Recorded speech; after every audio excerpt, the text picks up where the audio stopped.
Hello friends, बहुत बहुत स्वागत है आप सभी का सक्सेस वर्ल्ड एमसीक्यू चैनल पर। तो चलिए आज की इस वीडियो में बिहार फार्मर परीक्षा जो कि 27 मार्च को होने वाला है उसके लिए साइंस के 200 अत्यंत महत्वपूर्ण प्रश्नों को लेकर आए हैं। और फ्रेंड्स ये प्रश्न आपके एग्जाम में 100% छपने वाले हैं। और हाल ही में जो बिहार मध्य निषेध सिपाही का एग्जाम हुआ उसमें अधिकांश प्रश्न आपके 10th के बेसिस पर ही थे, इसलिए आप लोग बिल्कुल टेंशन मत लीजिए। आपका बिहार फार्मर का जो एग्जाम होगा उसमें भी अधिकांश प्रश्न आपको 10th के लेवल पर ही देखने को मिलेंगे।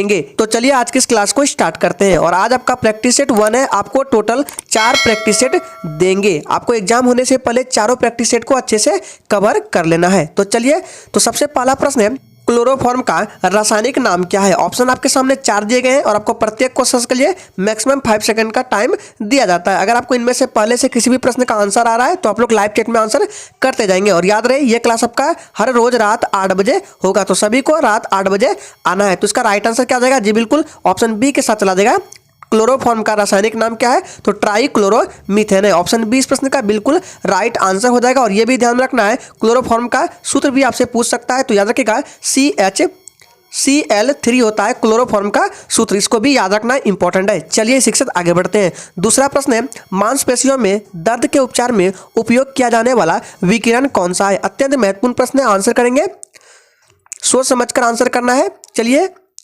तो चलिए आपका टाइम खत्म होता है। इसका राइट आंसर जो भी बच्चे लाइव चैट में ऑप्शन ए को दे रहे हैं बिल्कुल सही जवाब हो जाएगा, इंफ्रारेड विकिरण है। और याद रखिएगा आपसे एग्जाम में ये भी पूछ सकता है इंफ्रारेड की खोज किसने की, तो हर्षेल ने की थी, याद रखना है इसको भी। चलिए आगे बढ़ते हैं। तीसरा प्रश्न है लौंग एक मसाला है, पौधे के किस भाग से प्राप्त होता है। फटाफट से आंसर करेंगे। लौंग एक मसाला जो है ये पौधे के किस भाग से प्राप्त होता है, फटाफट से आंसर करते जाएंगे जी। बिल्कुल तीसरे का राइट आंसर जो भी बच्चे ऑप्शन डी को दे रहे हैं बिल्कुल सही जवाब हो जाएगा, फूल की कली से। ऑप्शन डी इस प्रश्न का बिल्कुल सही जवाब हो जाएगा। और आपको सेशन को पूरा एंड तक देखना है, तभी आपको फायदा होने वाला है। और जो भी स्टूडेंट चैनल पर पहली बार है चैनल को सब्सक्राइब करके साथ में बेल आइकन को भी प्रेस कर लेंगे ताकि इस तरह के इंपॉर्टेंट क्लास आपसे कभी मिस ना हो। चौथा प्रश्न है संपीड़ित प्राकृतिक गैस यानी कि CNG का मुख्य घटक क्या है, फटाफट से आंसर करेंगे, अत्यंत महत्वपूर्ण प्रश्न है।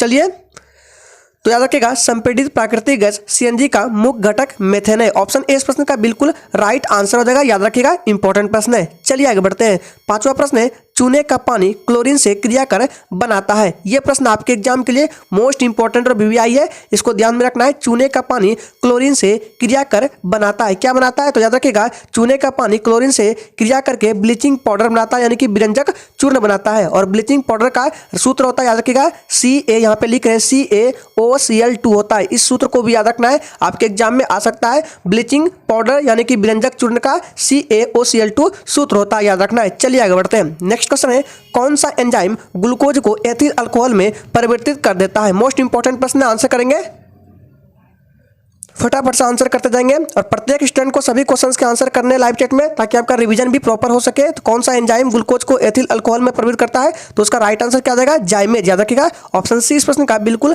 राइट आंसर हो जाएगा। चलिए शिक्षक आगे बढ़ते हैं। नेक्स्ट क्वेश्चन है अगर ध्वनि वायु से जल में प्रवेश करती है तो किसकी मात्रा में परिवर्तन नहीं होता है, फटाफट से आंसर करते जाएंगे। अत्यंत महत्वपूर्ण प्रश्नों को कराया जा रहा है, इसलिए सेशन को एंड तक जरूर देखना है। चलिए तो इसका राइट आंसर क्या हो जाएगा जी, बिल्कुल आवृत्ति हो जाएगा, याद रखना है। ऑप्शन बी इस प्रश्न का बिल्कुल राइट आंसर है। चलिए आगे बढ़ते हैं। नेक्स्ट क्वेश्चन है प्रकाश की गति न्यूनतम होगी जब वह गुजरेगा, फटाफट से आंसर करेंगे, सोच समझकर आंसर करना है। प्रकाश की गति न्यूनतम होगी जब वह गुजरेगा, पानी में से, शून्य स्थान में से, वायु में से या डी कांच में से, तो याद रखना है इसका राइट आंसर हो जाएगा ऑप्शन डी कांच में से। और यह भी याद रखना है प्रकाश की जो गति है ये किसी माध्यम के अपवर्तनांक पर निर्भर करती है, याद रखना है। और याद रखिएगा जिस माध्यम का अपवर्तनांक जितना अधिक होगा प्रकाश की गति उस माध्यम में उतना ही कम होगा, याद रखना है उसका उल्टा होता है। तो इसका राइट आंसर डी के साथ चला जाएगा कांच में से। चलिए आगे बढ़ते हैं। नेक्स्ट क्वेश्चन है राष्ट्रीय पादप अनुवांशिक संस्थान ब्यूरो कहाँ स्थित है, फटाफट से आंसर करते जाएंगे।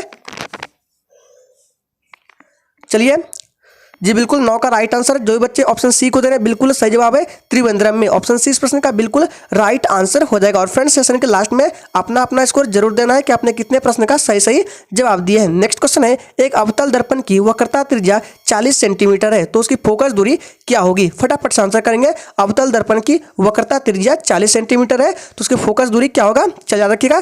तो याद रखिएगा फोकस दूरी का सूत्र होता है वक्रता त्रिज्या बटे 2 होता है। तो वक्रता त्रिज्या आपका 40 दिया है तो 40/2 करेंगे और इसको सॉल्व करेंगे तो कितना आ जाएगा 20 सेंटीमीटर। ऑप्शन ए इस प्रश्न का बिल्कुल राइट आंसर हो जाएगा। एक अवतल दर्पण की वक्रता त्रिज्या 40 सेंटीमीटर है तो उसकी फोकस दूरी 20 सेंटीमीटर होगी, याद रखना है। चलिए आगे बढ़ते हैं। नेक्स्ट क्वेश्चन है, वायु में प्रकाश की चाल निर्वात की अपेक्षा होती है। सोच समझकर आंसर करना है, कंफ्यूज नहीं होना है। वायु में प्रकाश की चाल निर्वात की अपेक्षा क्या होगी, ज्यादा, समान, कम या डी कोई नहीं। तो याद रखिएगा इसका राइट आंसर क्या देगा, ऑप्शन सी के साथ चला देगा। वायु में प्रकाश की चाल निर्वात की अपेक्षा कम होगी, याद रखिएगा ऑप्शन सी इस प्रश्न का बिल्कुल राइट आंसर हो जाएगा। और याद रखिएगा प्रकाश का वेग सबसे अधिक निर्वात में होती है और कितना होता है, याद रखना है 3 × 10⁸ याद रखिएगा 3 × 10⁸ मीटर प्रति सेकेंड होता है प्रकाश की चाल, किसमें, निर्वात में। इसको भी याद रखना इंपॉर्टेंट है।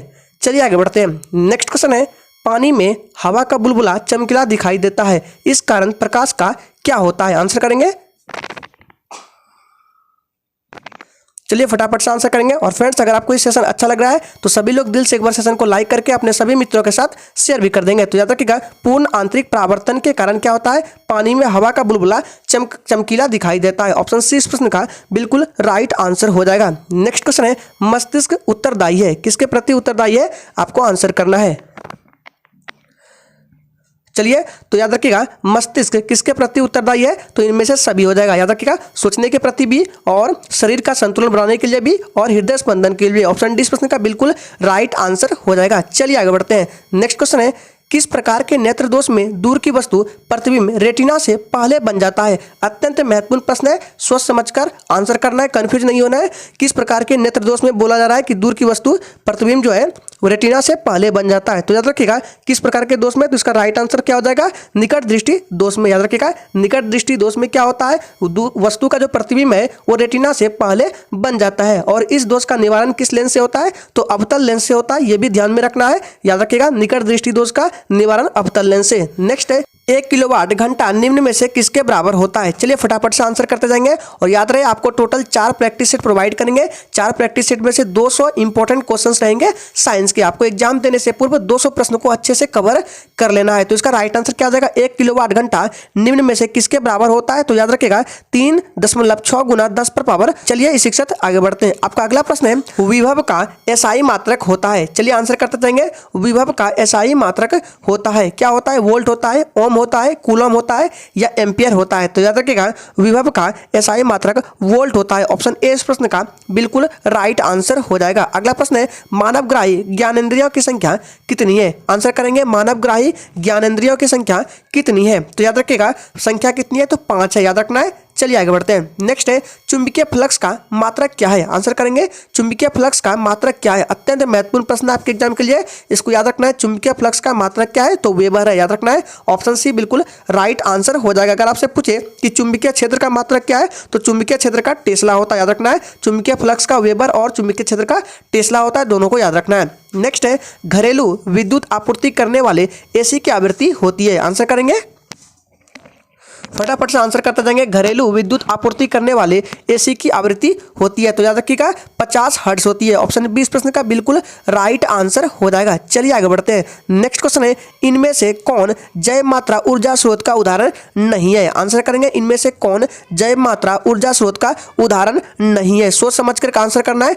तो याद रखिएगा जैव मात्रा ऊर्जा स्रोत का लकड़ी उदाहरण है, गोबर गैस भी है, कोयला है, लेकिन नाभिकीय ऊर्जा नहीं है। ऑप्शन डी इस प्रश्न का बिल्कुल राइट आंसर हो जाएगा। नेक्स्ट क्वेश्चन है, पित्तरस कहां से स्रावित होता है। फटाफट से आंसर करते जाएंगे। पित्तरस कहां से स्रावित होता है, अग्नाशय से, यकृत से, छोटी आंत से या इनमें से कोई नहीं। और फ्रेंड्स अगर आपको किसी भी प्रश्न में थोड़ा भी डाउट होता है तो तुरंत आप कमेंट करके पूछ सकते हैं। चलिए तो इसका राइट आंसर क्या देगा, पित्तरस कहां से स्रावित होता है, तो यकृत से। ऑप्शन बी इस प्रश्न का बिल्कुल राइट आंसर हो जाएगा। और याद रखना है ये जो पित्तरस है इसकी प्रकृति क्षारीय होती है, यह भी याद रखना है कि पित्तरस की प्रकृति कैसी होती है, अम्ल की क्षारीय, तो क्षारीय होती है, याद रखना है। चलिए आगे बढ़ते हैं। नेक्स्ट है, विद्युत चुंबक बनाने के लिए प्रायः किस पदार्थ के छड़ का उपयोग होता है। आंसर करते जाएंगे। विद्युत चुंबक बनाने के लिए प्रायः किस पदार्थ के छड़ का उपयोग होता है, तो याद रखिएगा नरम लोहा। ऑप्शन सी इस प्रश्न का बिल्कुल राइट हो जाएगा। विद्युत चुंबक बनाने के लिए नरम लोहा का प्रयोग होता है। नेक्स्ट है, प्रकाश के किस वर्ण के लिए तरंग दैर्घ्य अधिकतम होता है। आंसर करेंगे प्रकाश के किस वर्ण के लिए तरंग दैर्घ्य अधिकतम होता है। तो याद रखिएगा अधिकतम पूछे तो क्या हो जाएगा, लाल हो जाएगा, और न्यूनतम पूछे तो बैगनी हो जाएगा। राइट आंसर सी के साथ चला जाएगा, अधिकतम हुआ है लाल में। नेक्स्ट है, प्रकाश की किरण गमन करती है? आंसर करेंगे प्रकाश की किरण गमन करती है सीधी रेखा में, टेढ़ी रेखा में, किसी भी दिशा में या उपयुक्त सभी। तो याद रखिएगा प्रकाश की किरण गमन करती है किस में? तो याद रखिएगा सीधी रेखा में। याद रखना है ऑप्शन ए इस प्रश्न का बिल्कुल राइट आंसर हो जाएगा, प्रकाश की किरण सीधी रेखा में गमन करती है। नेक्स्ट है KClO3 को गर्म करने पर क्या होगा? आंसर करेंगे क्या मुक्त होगा? KClO3 को गर्म करने पर, KClO3 को क्या बोलते हैं? Potassium chloride. पोटेशियम क्लोराइड को गर्म करेंगे तो क्या मुक्त होगा? तो याद रखिएगा ऑक्सीजन मुक्त होता है। याद रखिएगा ऑप्शन इस प्रश्न का बिल्कुल सही जवाब हो जाएगा। ये भी याद रखना है KClO3 क्या है? तो पोटेशियम क्लोराइड है। नेक्स्ट क्वेश्चन है फेरस सल्फेट से लोहा को निम्नलिखित में से कौन सी धातु विस्थापित करेगी? फटाफट से आंसर करेंगे। फेरस सल्फेट से लोहा को निम्नलिखित में से कौन सी धातु विस्थापित करेगी? अत्यंत महत्वपूर्ण प्रश्न है। तो याद रखिएगा Zn। याद रखिएगा किसको? तो जिंक को। ऑप्शन सी इस प्रश्न का बिल्कुल राइट आंसर हो जाएगा। चलिए आगे बढ़ते हैं। नेक्स्ट क्वेश्चन है एसिटिक अम्ल एक है, क्या है? आंसर करना है। प्रबल अम्ल है, निर्बल अम्ल है, दोनों है या इनमें से कोई नहीं? ये भी प्रश्न आपके एग्जाम के लिए मोस्ट इंपॉर्टेंट है, इसको सही से देख लीजिए। एसिटिक अम्ल क्या है? तो याद रखिएगा एसिटिक अम्ल एक निर्बल अम्ल है। ऑप्शन बी इस प्रश्न का बिल्कुल राइट आंसर हो जाएगा। क्या है? एसिटिक अम्ल एक निर्बल अम्ल है, याद रखना है। चलिए आगे बढ़ते हैं। नेक्स्ट क्वेश्चन है बेकिंग सोडा का सूत्र क्या है? फटाफट से आंसर करेंगे। बेकिंग सोडा का मतलब होता है खाने वाला सोडा। खाने वाला सोडा का सूत्र क्या है? चलिए तो याद रखिएगा खाने वाला सोडा का सूत्र क्या होता है? तो NaHCO3 होता है। ऑप्शन बी इस प्रश्न का बिल्कुल राइट आंसर हो जाएगा। सही से देख लीजिए NaHCO3 को बेकिंग सोडा यानी कि खाने वाला सोडा कहते हैं। नेक्स्ट क्वेश्चन है पीतल है, फटाफट से आंसर करेंगे। पीतल क्या है? धातु है, अधातु है, उपधातु है या मिश्र धातु है? फटाफट से आंसर करेंगे। तो याद रखिएगा पीतल एक मिश्र धातु है। याद रखना है पीतल क्या है? मिश्र धातु है। किसका किसका? तो Cu+Z यानी कि कॉपर और जिंक का ये मिश्र धातु है पीतल, याद रखना है। चलिए आगे बढ़ते हैं। नेक्स्ट है एक धातु जिसे चाकू से आसानी से काटा जा सकता है, वह कौन सी धातु है? आंसर करना है। चलिए फटाफट से आंसर करेंगे। तो याद रखिएगा सोडियम है। ऑप्शन डी इस प्रश्न का बिल्कुल राइट आंसर देगा सोडियम है। चलिए आगे बढ़ते हैं। नेक्स्ट है हेमेटाइट अयस्क है। आंसर करेंगे हेमेटाइट किसका अयस्क है? चलिए तो याद रखिएगा हेमेटाइट लोहा यानी कि Fe का अयस्क है। ऑप्शन बी इस प्रश्न का बिल्कुल राइट आंसर हो जाएगा। नेक्स्ट क्वेश्चन है इथिन के बहुलीकरण से बनता है। यह प्रश्न आपके एग्जाम में डायरेक्ट छप सकते हैं, इसको ध्यान में रखना है। इथिन के बहुलीकरण से बनता है, फिर से बोल रहे हैं, इस पर डबल स्टार लगा रहे हैं। यह प्रश्न हो सकता है आपके एग्जाम में डायरेक्ट आ जाए। तो याद रखिएगा इथिन के बहुलीकरण से क्या बनता है? तो पॉलीथीन बनता है। ऑप्शन सी इस प्रश्न का बिल्कुल राइट आंसर हो जाएगा। फिर से बोल रहे हैं फ्रेंड्स, इस पर स्टार लगा रहे हैं, इसको विशेष रूप से ध्यान में रखना है। इथिन के बहुलीकरण से पॉलीथीन बनता है। नेक्स्ट है बेंजीन का सामान्य सूत्र होता है। आंसर करेंगे बेंजीन का सामान्य सूत्र होता है। तो याद रखिएगा बेंजीन का समान सूत्र C6H6 होता है। ऑप्शन सी इस प्रश्न का बिल्कुल राइट आंसर हो जाएगा। नेक्स्ट क्वेश्चन है स्टेनलेस स्टील मिश्र धातु है। आंसर करेंगे किसका मिश्र धातु है? Stainless steel.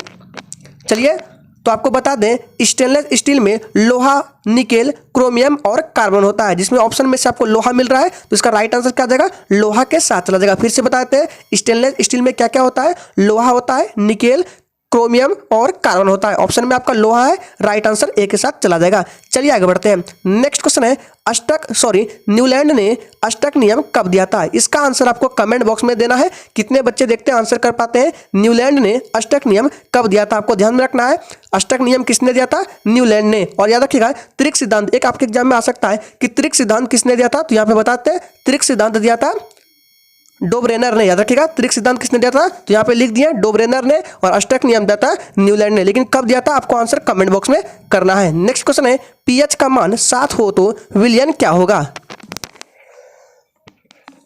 चलिए सोच समझ कर आंसर करना है जी। बिल्कुल क्या होगा? जो बच्चे ऑप्शन सी को दे रहे हैं बिल्कुल सही जवाब है। पीएच का मान अगर 7 हो तो वो विलयन क्या होगा? उदासीन होगा। अगर 7 से कम हो तो क्या होगा? 7 से कम होता है तो वो अम्लीय होता है, याद रखना है। 7 से कम हो तो वो अम्लीय होता है, और 7 से अधिक हो तो वो क्षारीय होता है। दोनों को याद रखना है। और 7 के बराबर हो तो उदासीन होता है। नेक्स्ट है आवर्त सारणी के प्रथम वर्ग के सदस्य है। आंसर करेंगे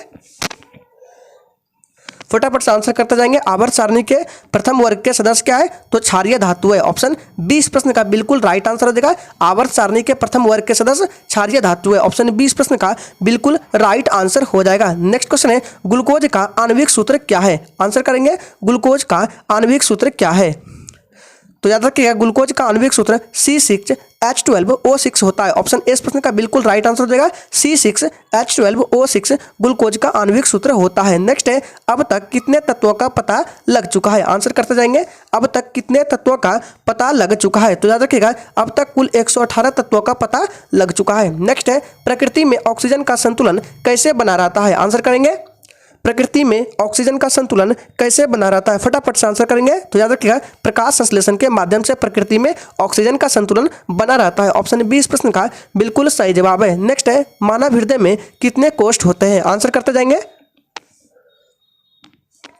चलिए, तो याद रखिएगा मानव हृदय में 4 कोष्ठ होते हैं। ऑप्शन डी इस प्रश्न का बिल्कुल राइट आंसर हो जाएगा। नेक्स्ट है, ओजोन परत पाया जाता है। फटाफट से आंसर करेंगे। ओजोन परत कहाँ पर पाया जाता है? सोच समझकर आंसर करना है। चलिए, तो याद रखिएगा ओजोन परत जो पाया जाता है वायुमंडल के ऊपरी सतह में पाया जाता है। ऑप्शन बी इस प्रश्न का बिल्कुल राइट आंसर हो जाएगा। ओजोन परत वायुमंडल के ऊपरी सतह में पाया जाता है, याद रखना है। चलिए आगे बढ़ते हैं। नेक्स्ट क्वेश्चन है, रक्त में आयरन की कमी से होने वाला रोग कौन सा है? फटाफट से आंसर करेंगे। रक्त में आयरन की कमी से होने वाला रोग कौन सा है? तो कौन सा रोग है? याद रखिएगा आयरन की कमी होगा रक्त में तो एनीमिया नामक रोग होगा। ऑप्शन डी इस प्रश्न का बिल्कुल सही जवाब हो जाएगा। और ये जो है टीबी, इसका कारण क्या है? तो जीवाणु के माध्यम से टीबी होता है, याद रखना है। चलिए आगे बढ़ते हैं। नेक्स्ट है, ऑक्सीन क्या है? आपको बताना है ऑक्सीन क्या है। वसा है, एंजाइम है, हार्मोन है या कार्बोहाइड्रेट है? तो याद रखना है ऑक्सीन जो है ये एक प्रकार का पादप हार्मोन है। ऑप्शन सी इस प्रश्न का बिल्कुल सही जवाब हो जाएगा। ऑक्सीन क्या है? तो पादप हार्मोन है, याद रखना है। चलिए आगे बढ़ते हैं। नेक्स्ट है, द ओरिजिन ऑफ स्पीसीज नामक पुस्तक किसने लिखी? अत्यंत महत्वपूर्ण प्रश्न है, सोच समझकर आंसर करना है। द ओरिजिन ऑफ स्पीसीज नामक पुस्तक किसने लिखी? तो याद रखिएगा चार्ल्स डार्विन ने लिखी। ऑप्शन ए इस प्रश्न का बिल्कुल राइट आंसर हो जाएगा, याद रखना है। चलिए आगे बढ़ते हैं। अगला प्रश्न है, क्लोरोफिल वर्णक का रंग क्या है? आंसर करेंगे। क्लोरोफिल वर्णक का रंग क्या है? फटाफट से आंसर करते जाएंगे। और फ्रेंड्स, अगर आपने अभी तक सेशन को लाइक नहीं किया है तो सभी लोग दिल से एक बार सेशन को लाइक करेंगे, और जिसने चैनल को सब्सक्राइब नहीं किया चैनल को भी सब्सक्राइब कर लेंगे। तो याद रखिएगा क्लोरोफिल वर्णक का रंग क्या है? तो हरा है। ऑप्शन ए इस प्रश्न का बिल्कुल राइट आंसर हो जाएगा। अगला प्रश्न है, टिहरी बांध का निर्माण किस प्रदेश में हुआ है? फटाफट से आंसर कर देंगे। टिहरी बांध का निर्माण किस प्रदेश में हुआ है? चलिए, तो याद रखिएगा इसका निर्माण उत्तराखंड में हुआ है। लेकिन आपको कमेंट बॉक्स में बताना है कि टिहरी बांध का निर्माण उत्तराखंड में किस नदी पर हुआ, यह भी बताना है। क्या बताना है? कि टिहरी बांध किस नदी पर है, आपको कमेंट बॉक्स में बताना है। नेक्स्ट है, CFC का पूरा नाम बताना है आपको। चलिए आंसर करेंगे। CFC का पूरा नाम क्या है? तो याद रखिएगा CFC का पूरा नाम क्लोरोफ्लोरोकार्बन है। ऑप्शन सी इस प्रश्न का बिल्कुल सही जवाब हो जाएगा, क्लोरोफ्लोरोकार्बन। नेक्स्ट है, एक वयस्क मनुष्य के कितने दांत होते हैं? आंसर करेंगे। एक वयस्क मनुष्य के कितने दांत होते हैं? तो याद रखिएगा टोटल 32 दांत होते हैं। ऑप्शन सी इस प्रश्न का बिल्कुल राइट आंसर हो जाएगा। एक वयस्क मनुष्य के 32 दांत होते हैं। नेक्स्ट है, ओजोन परत के अवक्षय के लिए मुख्य रूप से कौन जिम्मेदार है? आंसर करेंगे। ओजोन परत के अवक्षय के लिए मुख्य रूप से कौन जिम्मेदार है? तो याद रखिएगा CFC है, यानी कि क्लोरोफ्लोरोकार्बन मुख्य रूप से जिम्मेदार है ओजोन परत के अवक्षय के लिए। ऑप्शन सी इस प्रश्न का बिल्कुल राइट आंसर हो जाएगा। तो आज के सेशन में साइंस के 200 प्रश्न में से ये आपका पार्ट 1 था, और आपको 3 प्रैक्टिस सेट प्रोवाइड करेंगे। तो आज के लिए इतना ही, तब तक के लिए जय हिंद।